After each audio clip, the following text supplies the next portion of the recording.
The NBA playoffs are continuing, and they're just getting more and more interesting as each game goes by. We're going to talk a little bit about last night's playoff games and tonight's playoff games. Plus, the Atlanta Hawks and the Phoenix Suns may have an eye on their new GM. Who may that be? We're talking about it all, plus the Jimmy Butler injury and more right after this. Welcome to the number one place for your daily basketball news and analysis, NBA Central. What's going on, basketball fans? Welcome to another episode of NBA Central, your number one spot for everything basketball related. I'm the host there, Hayes, but more importantly, you guys can follow the channel at NBA Central Pod on every social media platform we happen to be on. With that said, let's go and get into this content for today, y'all. And the NBA playoffs has been fun, man. The Houston Rockets did get a win over the Golden State Warriors in last night's game, and in that game, Jimmy Butler goes down. I was kind of waiting to get the daily episode out today to hearing what the final thing is on Jimmy Butler and his injury. As that continues to go on, man, if that gets announced, we will go ahead and drop an episode. Maybe they don't announce it today. Maybe wait to the end of the day. But that injury looked pretty nasty, right? And with them calling it a pelvic sprain, it could be his hip, it could be his a lot of different things in there. We'll see. But I think you can probably expect him to miss a couple of games at least. Steph Curry had a kind of similar injury where he missed some considerable time too. So, hopefully that doesn't happen, right? But that is absolutely something that is going to be a concern and a worry about for the Warriors there, because I tell you what, last night you had good Jalen Green, right, which I've said many times before really comes down, not completely, right, but how many good Jalen Green games you get is really going to be a determining factor in can this Rockets team realistically beat the Golden State Warriors. And Steph Curry also had a normal night, 20 points, 9 assists. And now the Golden State Warriors are going to have to shift. If Jimmy is going to miss some considerable time, it means that a shift is going to have to happen in which you're going to need somebody to step up. Pods, who's been dealing with the illness, he was 0 for 5 last night. He's, 5 of 15 so far in this series. Jonathan Kuminga has not played. He's going to step up into a more prominent role, with theoretically with Jimmy Butler being out. And, that's a player, Steph has told him to shake off the rust and things like that. And so this is going to be an opportunity for Jonathan Kuminga to maybe show, hey, he needs to be in that rotation, right? And he said this: no matter the circumstances I'm in, always got to stay ready. And they're going to need that. Now, he had 11 points in 26 minutes, going 4 of 12 shooting, right? But he says this: I feel like I've been here already. I hate the fact that everybody got to tell me got to tell me every other time, be ready, because in my mental and my mindset, I'm ready. The more you tell me to get ready. It's kind of irritating, but I'm ready.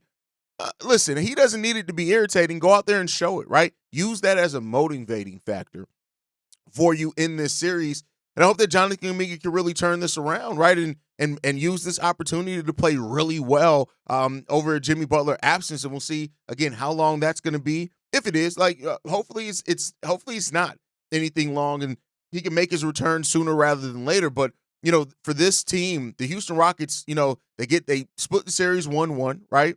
So now they have to go to Golden State. They did not want to go to Golden State down 2-0. That's not something that I think a young team can come back from. And now your job is to get home court advantage back. Still a game out here on the road before you go back to Houston and see what you can do. But it's going to take a lot from them to get it done, man. They're going to have to lock in. They're going to have to see what they can do. And overall, we'll see what happens when it comes down to that.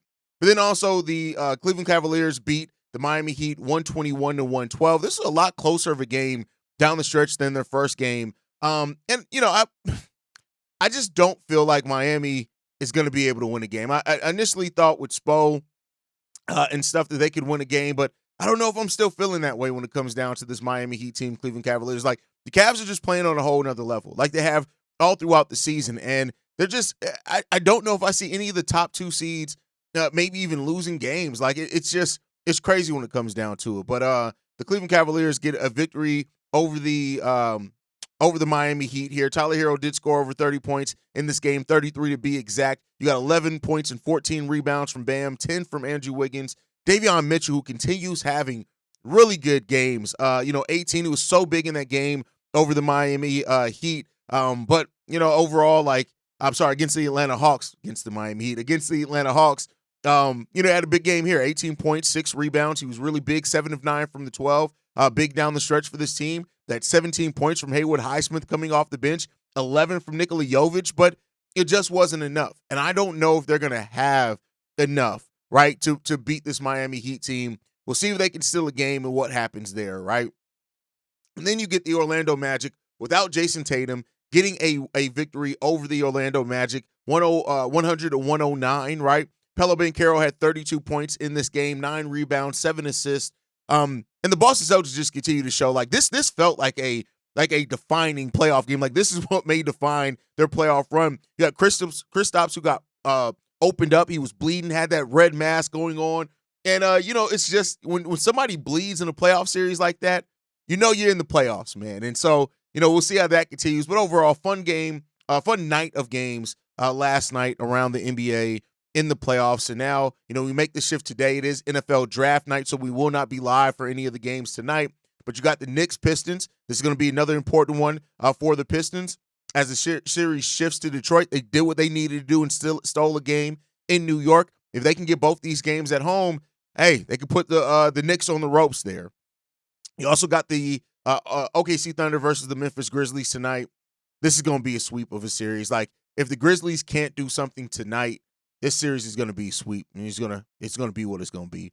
And then the series that I am most excited about, the series that I would be doing a live stream for tonight on the channel if we didn't have the NFL draft, that is the Clippers versus the Nuggets. And this is the series that I have pegged to go 7 games. I think this is absolutely going to go 7 games in this series. And, we're going to see what they can do, man. But this is going to be one to watch. I think this is going to really be one to watch. And, keep an eye out. This is going to be a back and forth series, I think, up and down, especially with the healthy Kawhi Leonard. And we'll see what happens there. But outside of that, we got a lot of GM news. So the Milwaukee Bucks have decided to re-up their GM. And, some people have now questioned what does this mean for Giannis and all that type of thing. Here's what it comes down to, right? The Milwaukee Bucks GM has done a job of far as going out there and revamping talent around Giannis, right? Horst has been the GM there since 2017. He was he built that championship roster in 2021, right? And they have still been successful. The win rate has still been there, right? They just haven't been able to get back close to winning another title. He was 2019 Executive of the Year, right? And they decided to renew his contract before it expired. Now, when you look at this, right, and what Horst's job is going to be here is really to kind of clear some things up. Now, of course, the Kyle Kuzma trade did not go the way that many Bucks fans had hoped it would. I'm sure it didn't go the way that he thought it would either, right? And this is a team that's still trying to win another championship and make sure that they have enough around Giannis to where he doesn't request a trade or try to get out of there. But if it does flip, and you have that guy there that now it's like, hey, this was what you built. Let's see what you can see through with this. We'll see what's next for you in this. And so that's going to be the interesting part here in Horst still being here, John Horst still being here as the GM of the Milwaukee Bucks. But a lot of people are asking now, does that mean that something could be coming down the pipeline potentially with Giannis being moved? And, I don't know how I feel about that. Like, we'll see, right? We know that the Bucks are far away. They got some serious tough decisions that they need to make. Hell, they need to focus on, can they make it out this playoff series against the Indiana Pacers, right? But the Bucks don't own their own first-round pick into 2031. You have a roster now here that has no draft picks. You have a lot of money going on in your roster. Why bring in a new GM to try to have to deal with that mess? No, Horst, this is what you created. You get to see it through. And if on the other side of that, we aren't a team that's really in contention for, a championship, the heads are probably going to roll at that point there. So, we'll see how this story continues to develop here in Milwaukee. But overall, it's going to really be tough, I think, for the Milwaukee Bucks to really kind of get back to that championship level. But hey, what do I know? Weirder things have happened. Teams have had unexpected seasons all over the place. And maybe the Milwaukee Bucks can be one of those teams that make a subsequent series of moves that gets them back to the place that they want to get to. Maybe, right? We'll see what happens there. Again, I don't necessarily have the biggest hope in that, but we'll see what happens. With that said, let's get to some open GM spots. So Matt Ishiba, whatever. Has made it known who he wants to hire as the new GM, and that is Bob Myers, right? Bob Myers, who's had so much experience. When you look at, he was part of the Golden State Warriors run that led them to winning 4 championships, right? He's the guy that's been there, and it seems like this is going to be something that he's going to have his pick of teams, right? Says this one comes from the Stein line. chances are it would take a truly special opportunity to lure Myers back to full-fledged NBA chaos, especially when you factor in that he's realistically not going to be part of 4 more championships at his next spot. The depths of the Suns' challenges, trapped as they are in the luxury tax second apron, and with Houston controlling Phoenix's first-round pick in June as well, as both in 27 and 29, should slam home that special is not the word that comes to mind. Now, if you can get Bob Myers out and come back here, it'd be great, right? Bob Myers is based in Los Angeles, and maybe that's a thought process there. But if I'm Bob Myers and I'm interested in getting back in, I would rather be going to the Denver Nuggets. I think I would rather be going to the Nuggets for a team that at least has a generational player already on it, right? That has a more clear path. I mean, they don't have, they have a lot more assets than the Phoenix Suns to say, right? And you don't have to clear up all that mess. Right now, it was also said here in the Stein line, Myers' name has been mentioned as a potential target in Atlanta too. And he has already worked closely with Saleh when they were both with the Warriors. Though it is hard in the extreme to picture the former Golden State Warriors shot caller moving far away from the West Coast. I'm not touching Atlanta either. I'm going to be clear here.